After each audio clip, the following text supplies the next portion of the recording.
morning, everybody. It's your boy D Max. Time for us uneducated scholars to get in the room and just go ahead and talk about what's going on with Bill Cosby right now.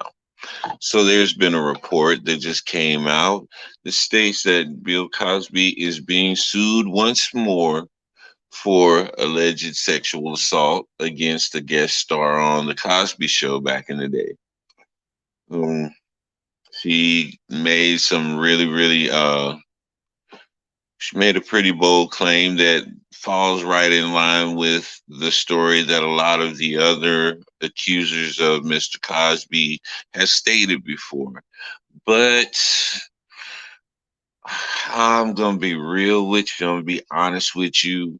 I don't really know how this is going to play over in court for the simple fact of everything that that's going along with this. For one, and the main question that I have is this, and before I say this, I'm gonna go ahead and state that I'm not against or I'm not for. I'm not saying he did. I'm not saying none of that. I'm just giving what stands out to me in this situation.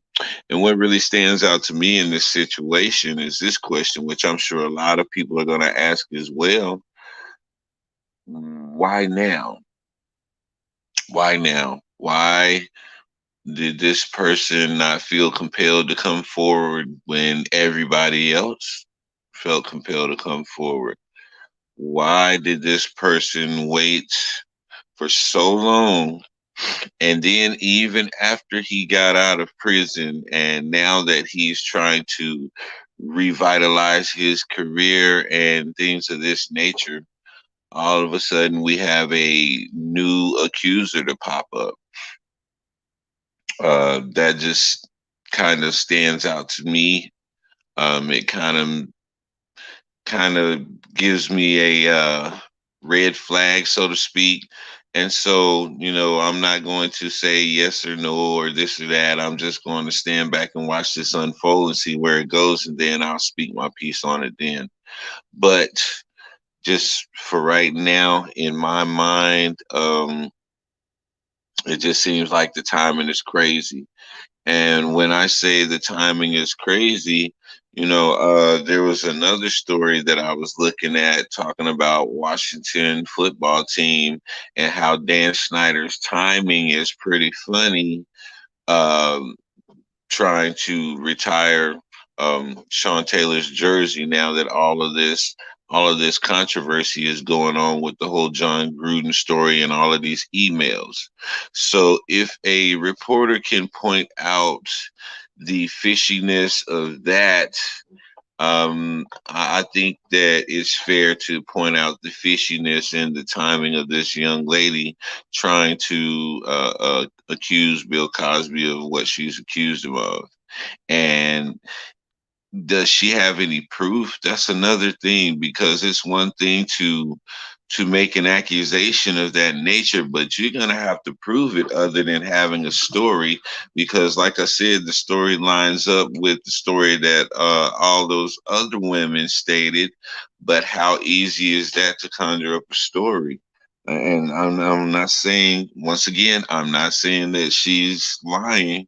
I'm just saying that the timing is horrible for her to come out and make an accusation like that if she doesn't have any ironclad proof other than just her word against his. That's not going to be enough.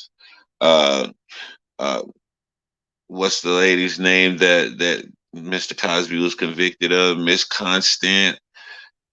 The only reason that he was convicted in that case, in which he was wrongfully convicted, is because they had went to court before, and so maybe they'll try to use that case as saying that he has a past behavior or MO of doing this thing, and they'll try to bank on that getting them a conviction. But once again, this is Bill Cosby we're talking about, and he still has large amount of resources.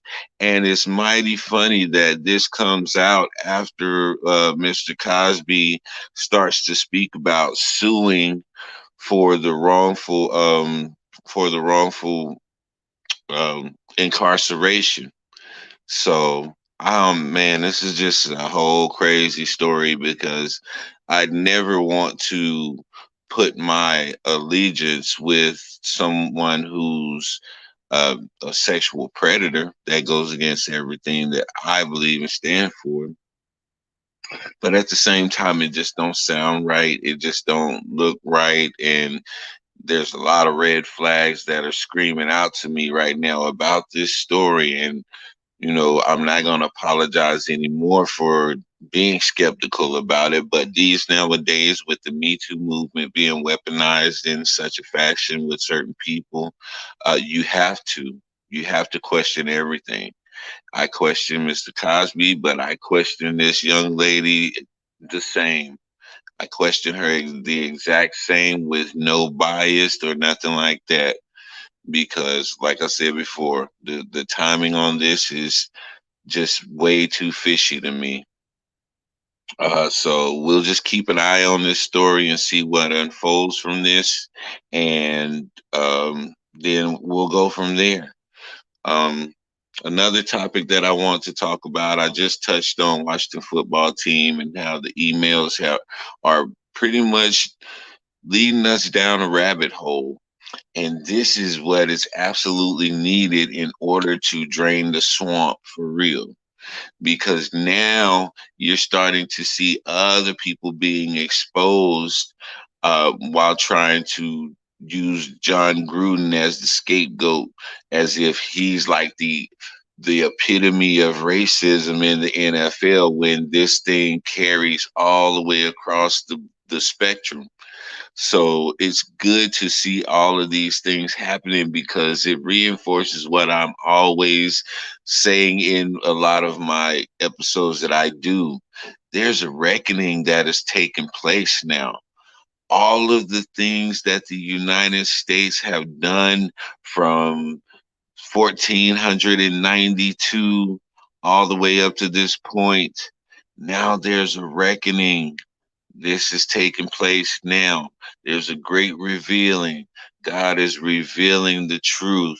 And so all of these things that are coming out, all of these things that used to be well hidden within our society from these people, is being exposed for what it is. Because now it's time for people to get real and take a true accountability for their actions.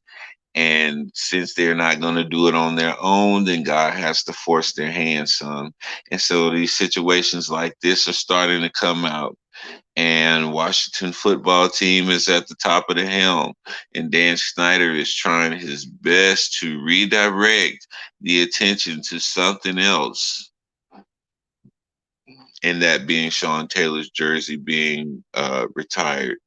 But even in doing so, that's not going to stop what's taking place, and that's not going to stop the conversation of what's going on in Washington. Because let's be honest, this whole entire exposing the racism is far bigger than a story about Sean Taylor's jersey. And no disrespect to Sean Taylor, I'm a Washington fan, and I remember Sean Taylor, and I remember how he tragically died. And so if Dan Snyder is trying to use Sean Taylor as a prop to redirect or to get the smoke off of his case, then he's a bigger piece of garbage than I ever thought. And he's right up there along with Donald Sterling in that sense with me, if this is indeed what he's doing. And that's the owner of my team, but I don't care. Justice is justice across the board. So Dan Snyder is definitely trying to hide something, and we're pointing that out because of the timing of this idea to retire the jersey, which they claimed they had planned weeks ago. But these emails have been out for a while too, so that's not saying anything. as if he was saying that, oh, we had this plan way before this happened. No, you knew that this was coming down the pipeline because those emails were discovered. What was it, April, June time frame, something like that. So it's just very convenient. And but in the same sense, you have to say the same thing. And I'm not relating the two, but when it comes down to the timing, when I relate the Cosby accusation with the Washington situation, I'm talking strictly about the timing of the accusation and the timing of the Sean Taylor thing. So I don't know. I don't know, man. It's just a lot of stuff going on right now. So many different things going on because Francis Ngannou, if you don't know who that is, this is a UFC champion. He's definitely a beast. He's been running through all of the competition and destroying all the competition. And he's come out and he's threatening to leave the UFC because he said he had to borrow money just to do his training camp. And he's absolutely right. He shouldn't have to be borrowing money to do training camp. But I've already discovered, I already discussed a few months ago how the contracts in the UFC go.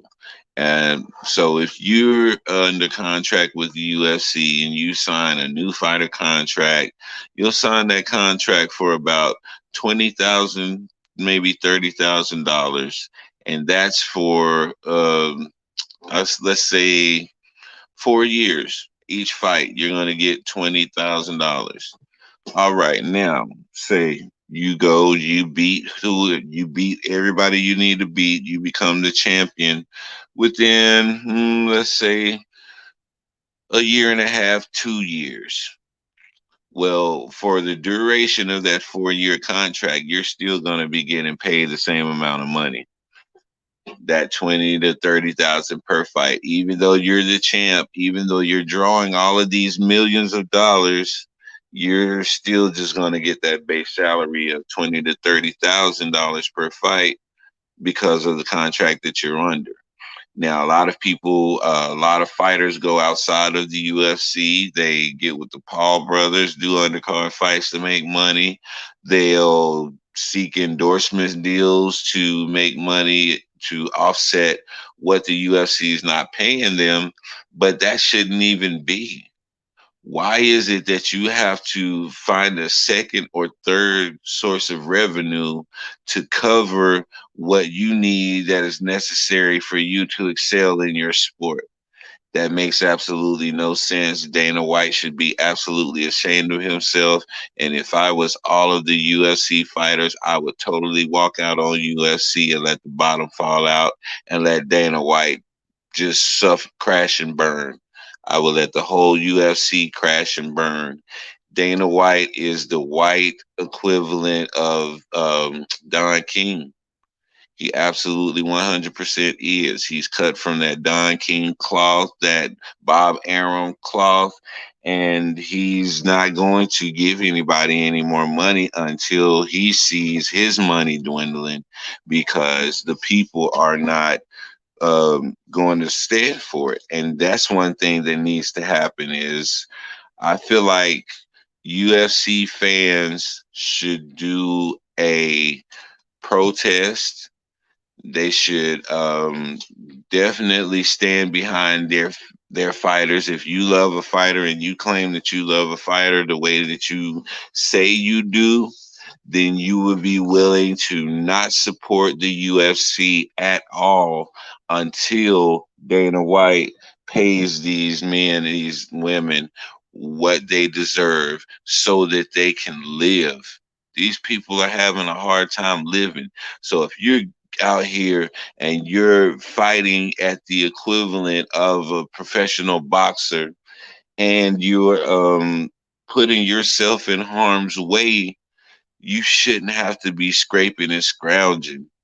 That reminds me kind of like a teacher's pay. I've always felt like a teacher should at the least make what doctors and lawyers and stuff like that make. I very, very strongly feel that way. And also in the UFC, I feel like those guys should make a lot more because they're totally destroying boxing as far as it goes with viewership. They've taken over the whole fight industry pretty much. And so there's a lot of money that's being exchanged in these UFC fights, but it's not making its way down to the fighters. And I think everybody should go on strike. All of the fans, turn your TVs off. Do not get a pay per view or anything like that. But I know a lot of people out there who are going to be very shallow and not care because all they want is entertainment. They don't care about the fighter's health. They don't care about the fighter's well being. All they care about is the fighter fighting to appease their entertainment needs. And so we're going to have to look at this again because I go back to the old gladiator days and I think about it. You know, when those people was up there in the Coliseum cheering on those fighters, they would cheer and they would love that fighter as long as he was winning. But if that fighter got into, a situation where he lost, then oh well, it was on to the next. And they would instantly forget about that fighter and they would move on to the person who beat them and start to put their envy and their idol worship towards that person. And it's no different here. It's the same mentality. They call these guys gladiators. Well, guess what? The fans now are the exact same as the ones who were back then in those real coliseums, the original coliseums that was built during the gladiator days. They don't care about anything other than being entertained. They have a bloodthirst, and if that gets satisfied, they don't care what happens to the fighters. They don't care if they're being taken care of. All they care about is the entertainment portion. If they're able to perform whenever they come out and in front of the crowd. And so, as long as we have this mentality going on in this world, then we're going to continue to see the injustices in the UFC. And that allows people like Dana White to be able to take advantage of these fighters. Now, there's been many guys who have stated their discontent with the Dana White, and I understand that, but at the same time, Dana's going to have to understand that he's hurting his industry far more than he's helping his industry, and his greed is going to be his ultimate downfall because you already have Jake Paul who brought up the point that Dana White is not treating his fighters right, and you have the Paul brothers who are giving a lot of these fighters an opportunity to make some decent money. But the thing is, see, Dana will put a guy under contract to where he can't have any outside fights because that would go in violation of his contract. And so I think a lot of these fighters who are coming towards the end of their little 4-year contract with Dana White are not going to renegotiate and they're going to move in another direction. Now, if Jake Paul and his brother Logan Paul were smart, they would get into the fight promotion game. They already have the leverage, they already have the clientele, they already have the star power to do so and be very, very successful at it if they just treated the fighters a fraction better than what Dana White does. They would be able to totally take over his industry. I hope someone sees that. I hope the Paul brothers see that. You would totally be able to take over UFC and create a whole new fighting. I don't know what you call it, but you'll be able to create a whole new organization for these fighters and take them out of these conditions that the UFC have them in.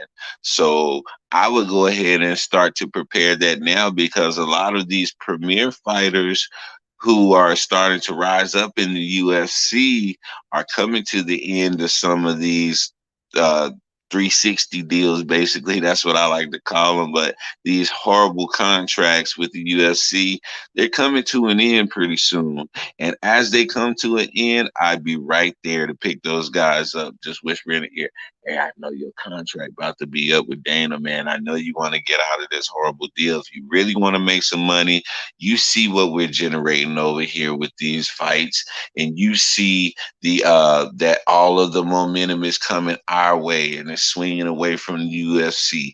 We can get enough of you guys to come with us, and we're gonna make sure you get paid a good pay, then we can do away with this." And feel like if those guys really put their mind into it, they could definitely do that and change the face of the UFC, change the face of boxing, and get rid of people like Dana White all in one stroke. And that's the ultimate goal, is to get rid of leeches like Dana White.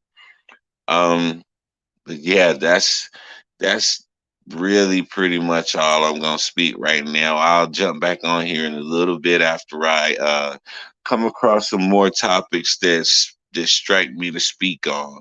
But right now, I'll just do a recap of what I talked about. First, Mr. Cosby, man. I don't even know what to tell you, but this case seems kind of weak. It seems very fishy that this person would come out after everything that has taken place. And now that the fact arises that Dr. Cosby is going to sue for the wrongful incarceration. Um, so that's just very fishy to me. I'm going to keep an eye on it, and we're going to see what unfolds from that. Second of all, Washington football team, Dan Snyder. If you're trying to use Sean Taylor as a prop, bro, I don't know if I could stay a fan of the Washington football team. That's just real. It's been my team all my life, but if this comes out that this is what you're doing, Dan Snyder, I can't be in support of that, man. And I'm gonna have to let go of that team as my team, bro.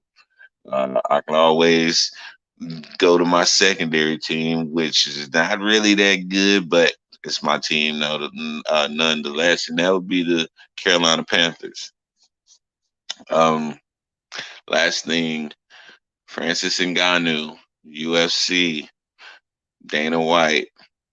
Is sickening. It's very sickening and disheartening and disappointing that Dana White would not see a problem in doing these fighters the way that he's doing, and nobody's giving him any consequences for that. So if you claim to be a UFC fan and you truly claim to love certain fighters and support them, if you really supported them, you would not support the UFC and put more money in Dana White's pocket, because it's not going to make it to the fighter anyway. So you saying, well, if I don't pay for the UFC, then the fighter's not going to get paid. They're not getting paid anyway.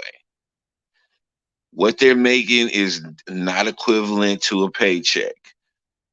Because let me tell you, if you only fight about 3 or 4 times a year, than making $20,000 a fight with everything that goes into it. Because, like I stated, they don't pay for your health care other than what happens in the ring. So if there's something, an injury or something that happens outside of the ring during during whatever, you're not covered by them, and you're gonna have to come out of pocket. Those are out of pocket medical costs. Then you have to pay for your own training camp, and so a lot of their money is already gone before they even get to pay their bills in their own home and try to take care of their families, man. Dana White is a very sick individual, in my opinion. He definitely if anybody needs to be canceled, that's who needs to be canceled. Why can't we cancel Dana White? Everybody out here talking about cancel this, cancel that. Well, here you have a man who is absolutely exploiting people and making millions and millions of dollars off of the backs of these people and not giving them a fair wage. But nobody seems to have any problem with that. No outrage there. Uh, People need to get off of their soapbox and actually get to work and quit using this as an opportunity to highlight themselves and make themselves look like a social justice warrior and actually get something done. This is your boy D Mac, man. Y'all know what I say. Sticks and stones can break your bones, but the word can always heal you. I'm out.